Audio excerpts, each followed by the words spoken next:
Я на приглашение принять участие в этом проекте отреагировал, конечно, с большим интересом, потому что для любого, наверное, творческого человека участие в новом проекте, участие в новом начинании – это новый опыт и возможность получить новые впечатления. Перед съемками вы волнуетесь?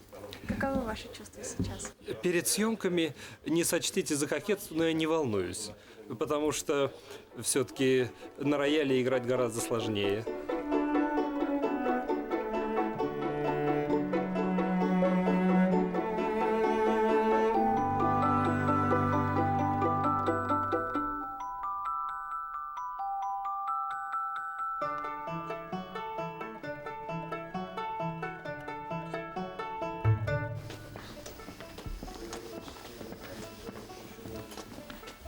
Здравствуйте, рад вас видеть. Как настроение? Как доехали? Настроение замечательное. Вы, как представители творческих профессий, тоже наверняка знаете, что это один из плюсов нашей специальности – возможность общения с новыми людьми. Поэтому я очень рад видеть вас и надеюсь, что этот час пролетит незаметно. Надеюсь, что мне будет интересно и вам будет интересно. Рустам Раджапович, меня зовут Азада, я из Республиканской художественной гимназии. Вы с детства мечтали стать пианистом?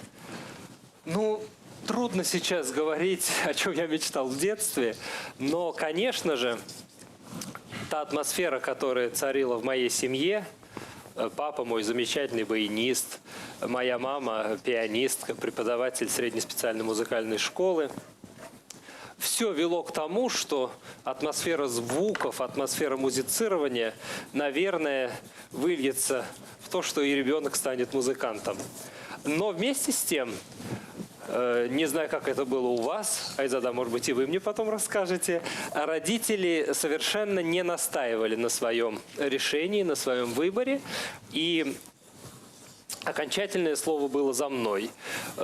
Я сейчас вспоминаю, что мама с папой даже напротив пытались приоткрыть мне какие-то новые двери, предложить новые варианты, потому что у меня неплохо получался английский язык, неплохо получалась математика, и они говорили о том, что, может быть, попробуем какие-то новые направления.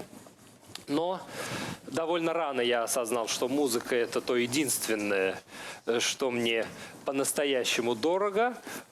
Без музыки я не могу, и выбор профессиональный, он определился достаточно рано.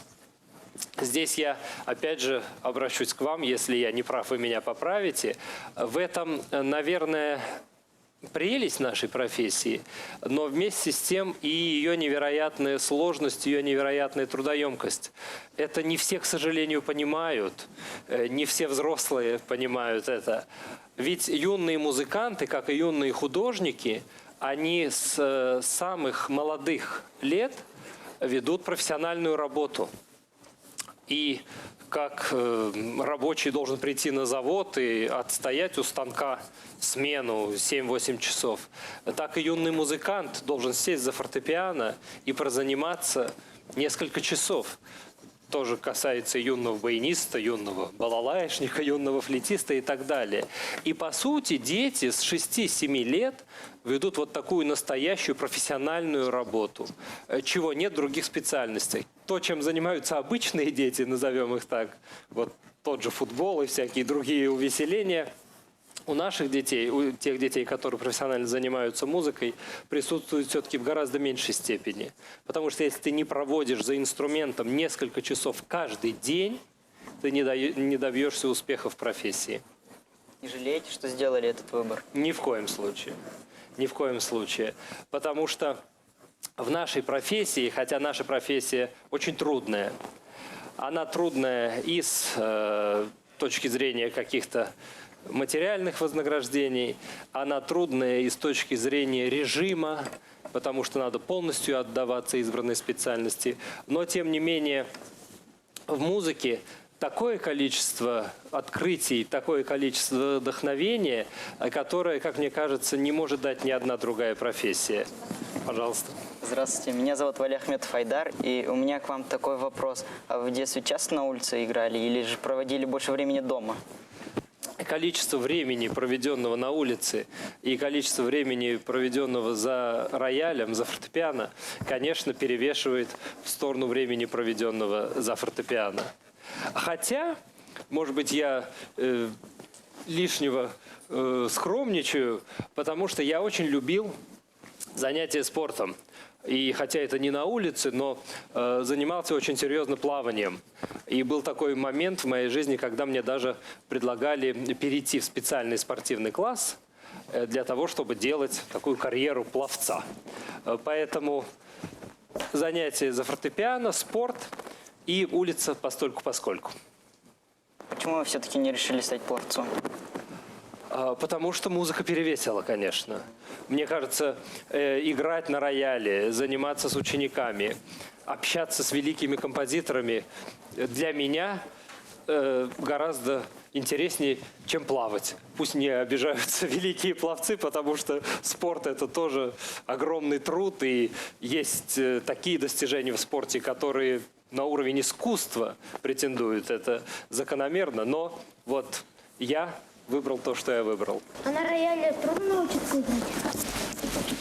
Ты знаешь, на рояле научиться играть нетрудно, если говорить о технологии.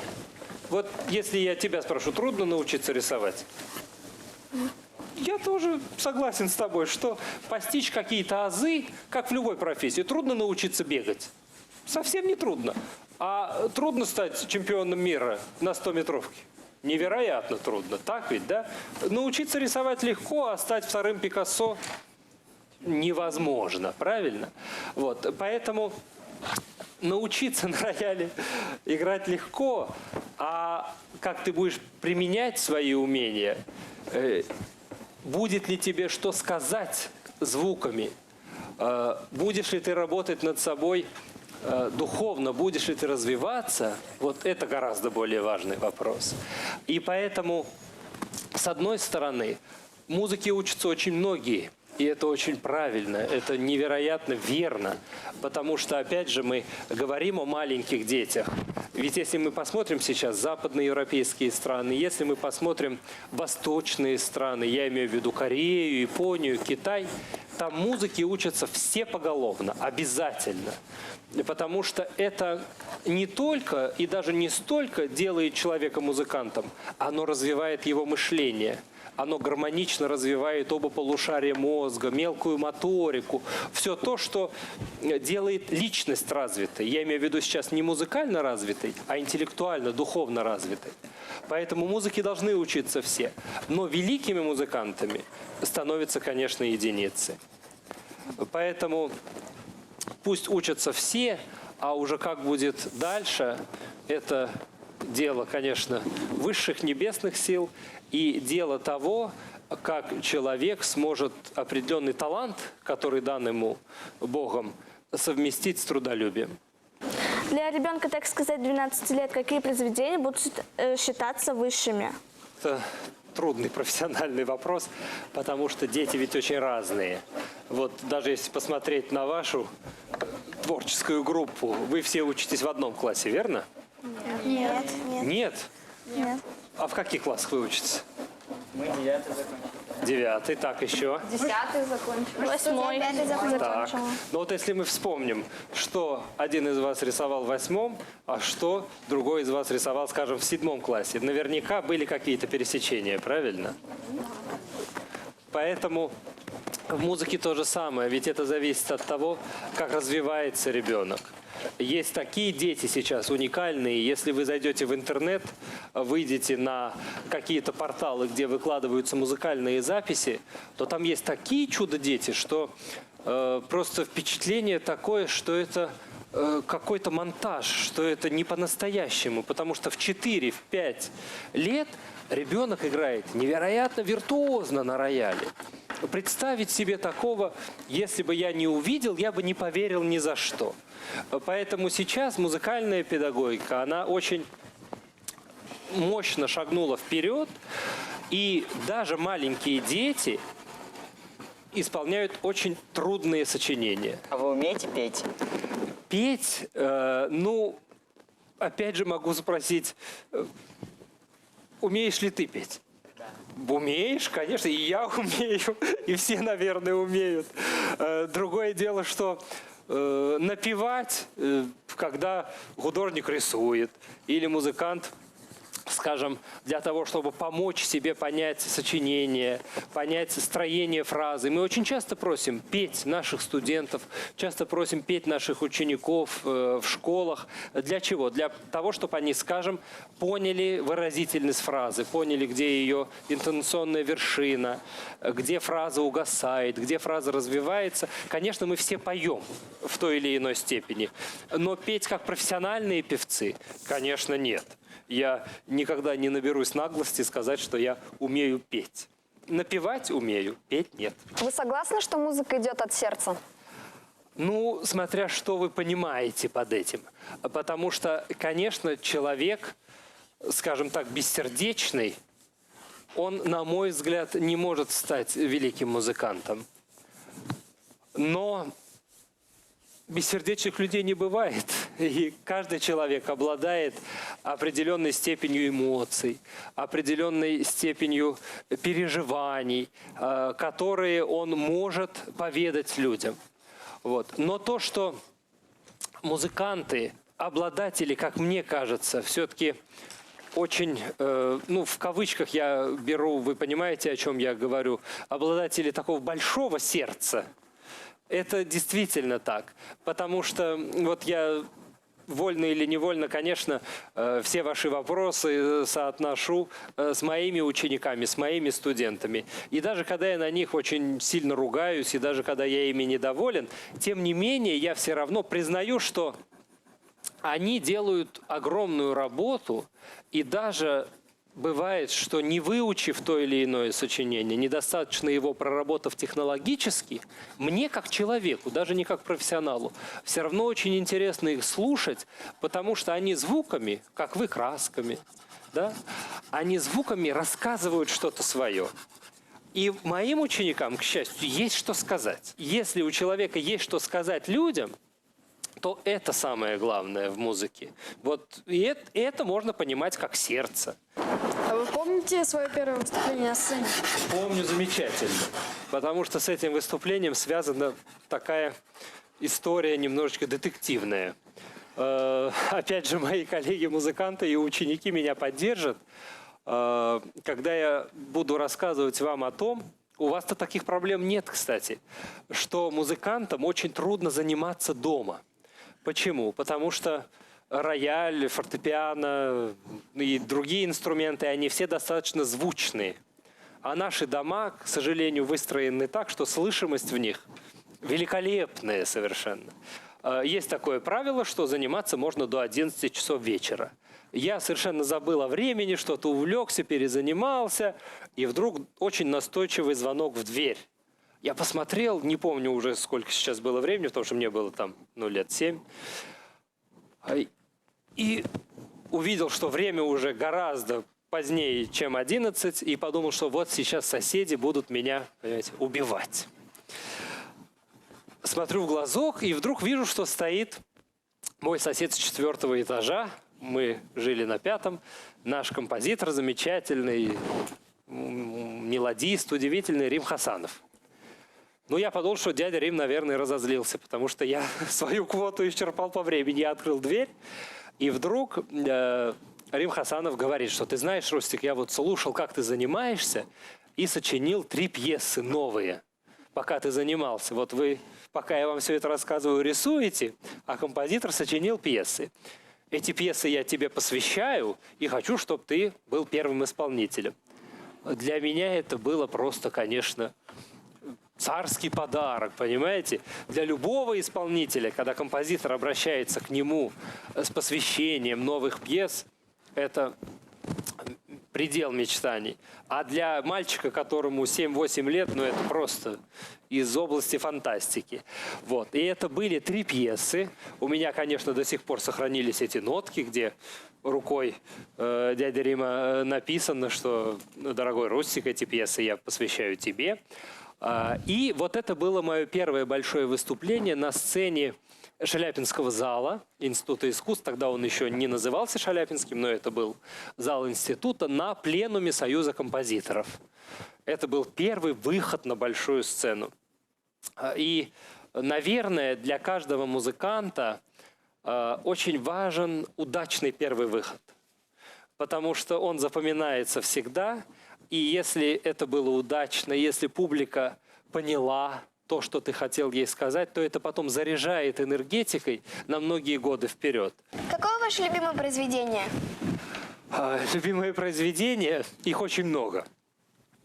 А у тебя есть любимая картина? Есть. Одна? Да. Ну, я думаю, что через какое-то время ты мне скажешь, что их тоже много.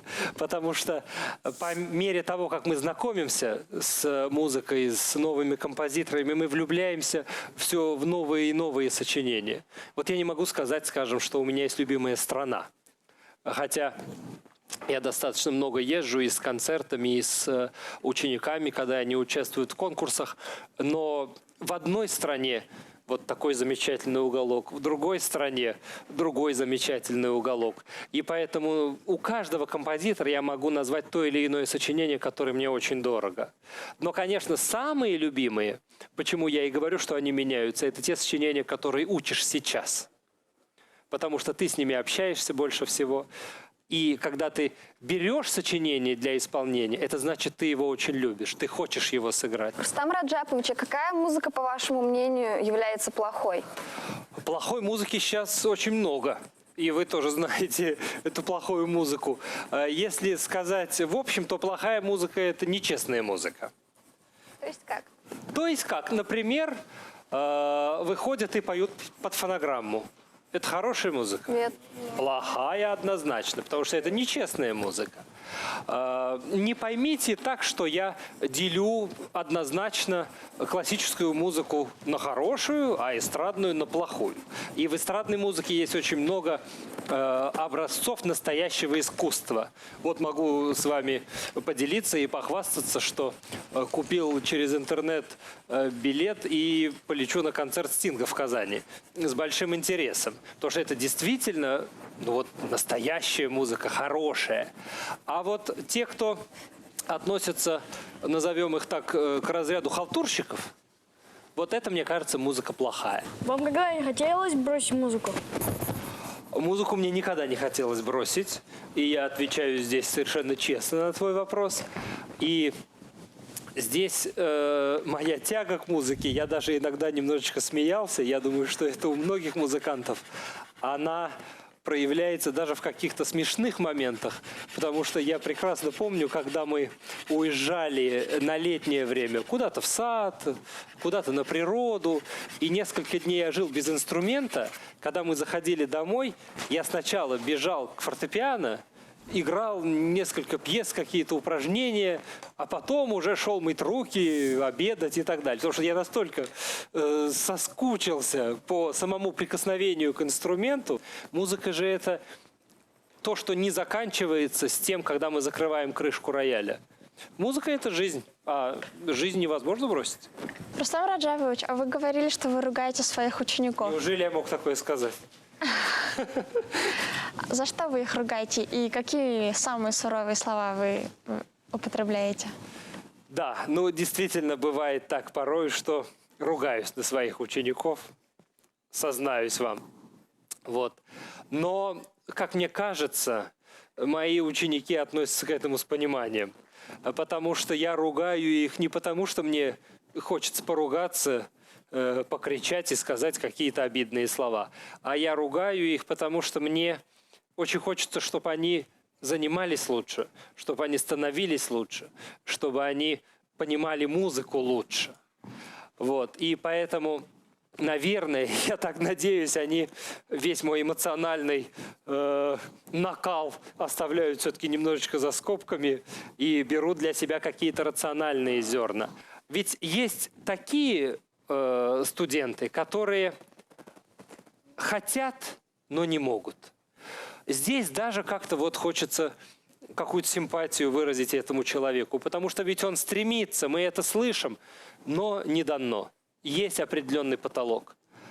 А вот когда ему дано сверх меры, и он не хочет приложиться к этому, понимаете, да? Вот это действительно меня всегда выводит из себя. А суровые слова, ну, я особенно суровых слов не употребляю, потому что, как мне кажется, самое большое наказание для студента и для моих учеников – это когда я их отправляю доучивать и лишаю их урока. Вот. И у моего педагога в Москве была такая замечательная фраза. Он говорил: «Все, за дверь, привет семье». За одно невыученное английское слово. Кстати, он нас всех научил замечательно просто владеть языком. Ну, замечательно на уровне студентов, конечно. Я не могу лекции читать на английском языке, но общаюсь я благодаря моему педагогу свободно на английском. Так вот, когда я закрываю ноты и говорю «за дверь, привет семье», вот мне кажется, что это все-таки наказание такое настоящее.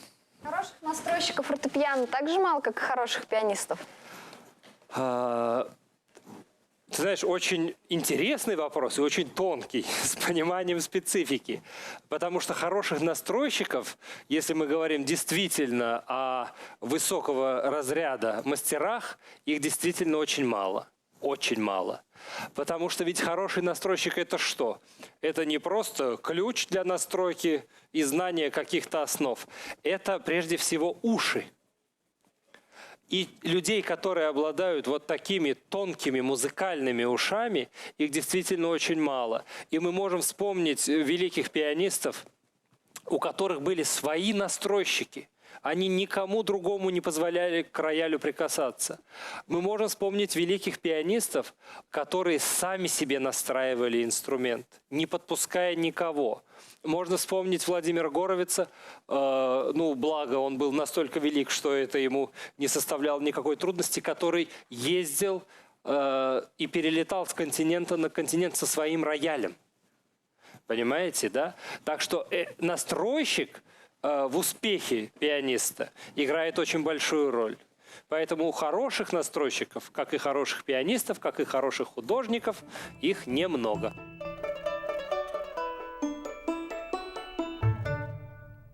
Рустам Раджапович, а ваша жена, она тоже музыкант? Нет, моя любимая жена не музыкант.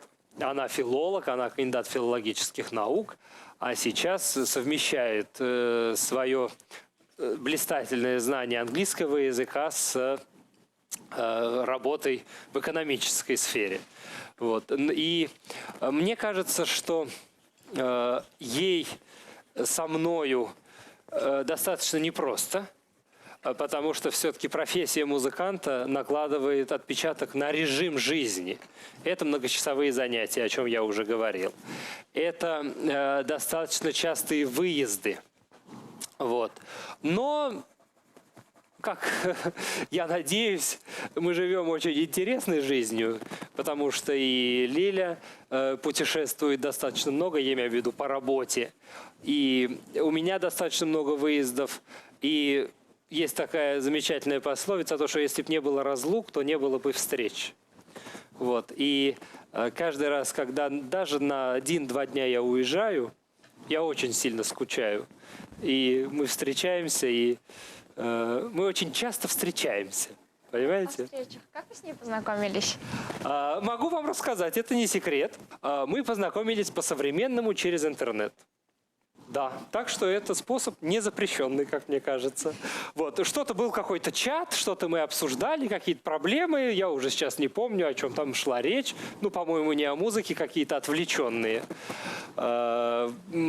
проблемы. Мы переписывались, потом мы встретились. И что самое удивительное, оказалось, что мы живем-то по соседству. Но вот сейчас такая жизнь, что люди работают, находятся в интернете, да, энное количество времени, занимаются там дети, допустим, секции, спорт, туда-сюда. И как это было раньше, ну, скажем, лет даже 20-30 тому назад, когда у людей было гораздо больше свободного времени для общения.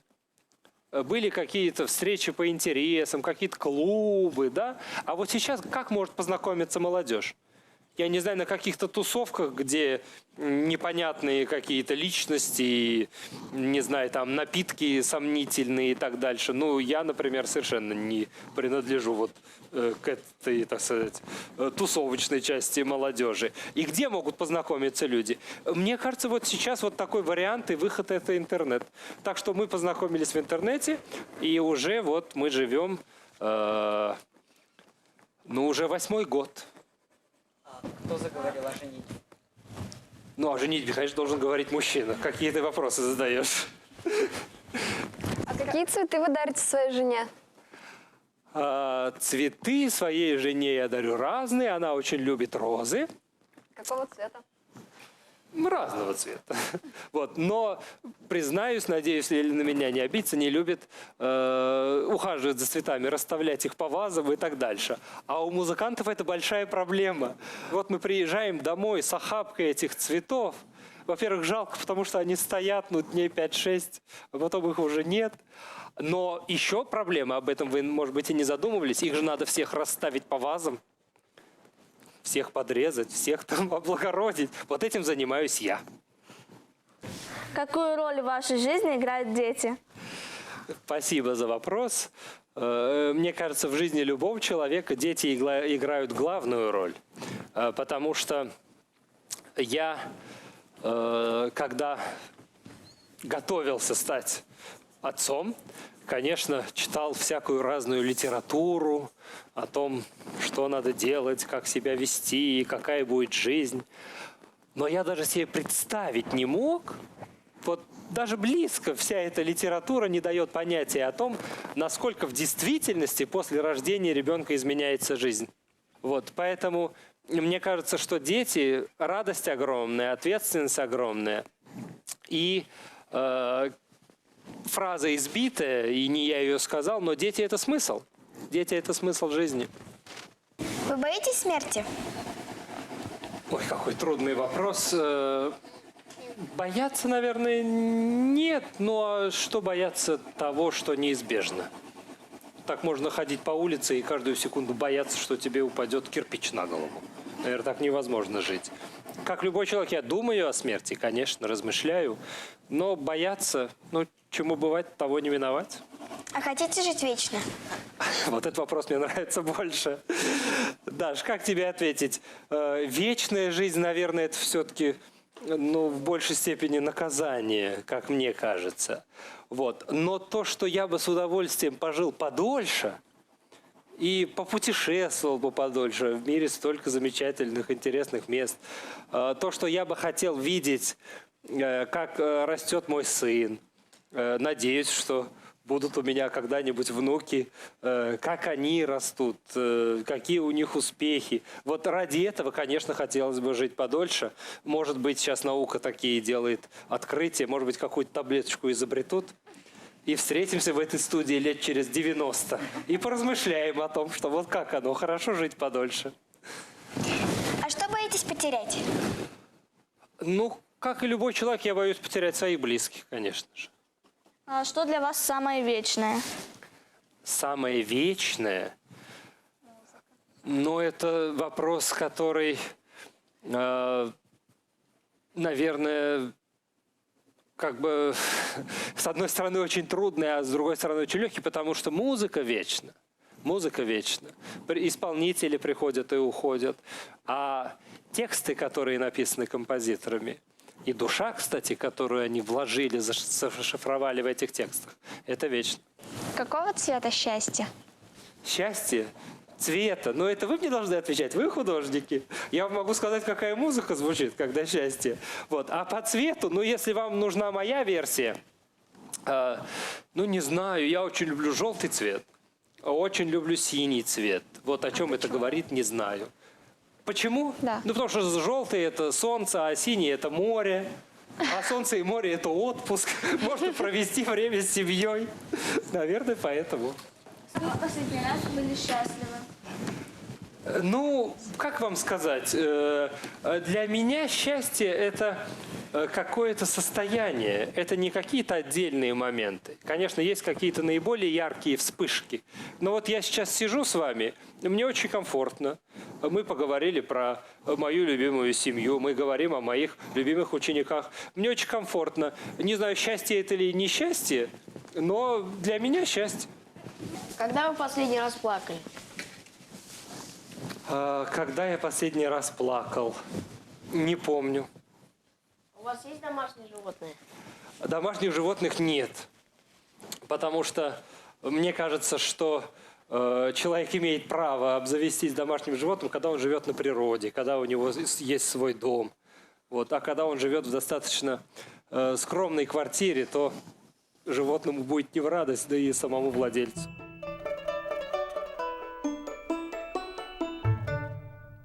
У вас есть любимый фильм? Любимых фильмов очень много. Потому что я очень люблю кино, люблю смотреть новинки, люблю смотреть классику. Но вот из последних моих каких-то потрясений, конечно, это фильм, наверное, пока для вас рановато его смотреть. Это фильм «Список Шиндлера». Он вышел уже довольно давно, но я посмотрел его вот буквально недавно. Притом интересно, знаете, сначала скачал саундтрек в интернете, и на меня огромное впечатление произвела музыка. И уже потом я решил посмотреть, к какому же это фильму написана вот такая чудесная музыка совершенно. Вот, кстати, к вопросу о настоящей и хорошей музыке. Казалось бы, саундтрек, а музыка совершенно великая. А готовить умеете?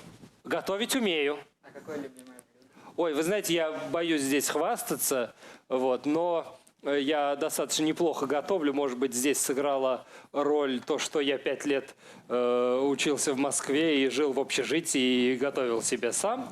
Но я могу готовить и супы, и горячие, и разные рецепты, которые я привожу из разных стран, и могу торт испечь. А бывало, что на ваши пальцы падала крышка рояля? Нет, слава богу, постучи, вот у меня нет дерева. А что, если вот пианист там, или какой-то музыкант получит травму пальцев или рук? Что ему делать? Но это, не дай бог, никому из музыкантов получить травму пальцев или рук, потому что ведь есть ограничения, которые связаны с профессией. Был вот такой великий пианист итальянский Микеланджело. Он никогда на концертах не брал розы. Ему несут какую-нибудь роскошную охапку, понимаете, а он делал руки всегда вот так. Почему? Потому что боялся уколоть пальцы. Никогда не принимал розы. Поэтому музыканты, естественно, сознательно или несознательно, они берегут руки. Потому что руки – это их инструмент. А у вас бывает депрессия? Депрессии, ну, сейчас я тебя опять попрошу стучать, но нет. Потому что, мне кажется, депрессии себе могут позволить только очень такие свободные и незанятые люди. А может быть, я бы рад немножечко, но у меня времени нет. Ну, а если вот у вас исполнение музыки не получается, у вас настроение портится? Знаешь, оно портится, конечно, оно портится. Но вместе с тем, и этому я учу студентов, ведь это должно приводить не к депрессии, а это должно приводить к желанию разозлиться, в хорошем смысле слова, и сделать то, что ты наконец-то должен сделать. Поэтому любая неудача, надо ее воспринимать со знаком плюс. Потому что любая неудача – это повод вернуться в начало и сделать то, что ты не сделал сейчас, еще лучше. Вы проверяете смс-ки жены? Зачем? Ну, ревность. Из этих соображений. Нет, как-то я над этим не задумывался, потому что мне кажется, что в этом нет смысла. Если ты не доверяешь человеку, то не надо с ним общаться. А если ты общаешься с этим человеком, а тем более живешь с ним, то надо ему доверять. Можете ли вы себя назвать успешным человеком? Ну, наверное, пусть мои коллеги дают какие-то оценки. Я могу сказать, что я ни разу в своей жизни не пожалел о том, что я выбрал для себя путь музыканта. И если посмотреть на то, что входит в понятие «успех», я занимаюсь любимым делом. У меня замечательная семья, у меня прекрасные родители, у меня талантливые ученики. Я имею возможность гастролировать в нашей стране, за рубежом, играть ту музыку, которая мне интересна, встречаться с интересными людьми. Поэтому, наверное, все это говорит об успешности. Не знаю, как это кажется со стороны, но я себя ощущаю комфортно. Мы очень благодарны вам за то, что вы сегодня пришли на нашу передачу. Мне очень было интересно с вами общаться. Я желаю вам, чтобы вы оставались таким же веселым, искренним, добрым человеком и удачи в концертах. Я тоже хочу поблагодарить вас за то, что вы посетили нашу передачу, приняли в ней активное участие, хорошо с нами беседовали и рассказывали такие интересные истории своей жизни. У меня к вам одно пожелание – посетить те страны, в которых вы еще не были. Спасибо. Я хочу вам пожелать оставаться таким же энергичным, веселым человеком. Желаю вам творческих успехов и гармонии и уюта дома. Спасибо. Ну, я должен сказать, что шел на встречу с вами с определенным волнением. Вот. Но мне кажется, и это, конечно, прежде всего благодаря вам, благодаря вашим вопросам, благодаря той атмосфере, которую вы создали, что время пролетело незаметно. И спасибо вам за вопросы, потому что всегда приятно пообщаться с представителями сходной профессии. Все мы служители искусства. Вот. И мне особенно приятно, что вы спрашивали и очень точно, и интересно, и профессионально о музыке. И дали мне возможность рассказать вам и о моих учениках, и о моей семье. И поэтому я надеюсь, что передача завершится, но наша дружба не завершится. И вы теперь будете чаще ходить на концерты фортепианной музыки. Ну а если пригласите меня на ваши выставки, то я, конечно, с удовольствием приду.